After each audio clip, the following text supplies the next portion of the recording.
এই যে অদেখা মানুষ, কেমন আছেন?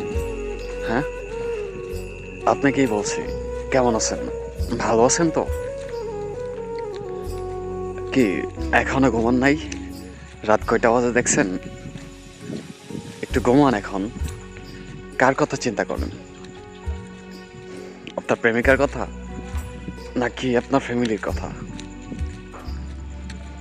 সব বাদ দিয়ে একটু ঘুমান। শরীরটা তো একদম শেষ করে দিয়েছেন না ঘুমিয়ে। এখন একটু ঘুমান। অনেকটা হয়েছে, অনেক তো চিন্তা করছেন। আর কত? এখন একটু নিজের দিকে খেয়াল করেন। আমাকে দেখেন। ও, আপনি তো আমাকে আর দেখতে পাচ্ছেন না, কারণ আমি তো আর ক্যামেরার সামনে না। হুম, দেখবেন। যেহেতু আমার ভয়েস শুনতে পারছেন, সেহেতু অবশ্যই দেখবেন। কোনো না কোনো দিন, কোনো না কোনো সময়। ভালো থাকবেন সবাই। আল্লাহ হাফেজ।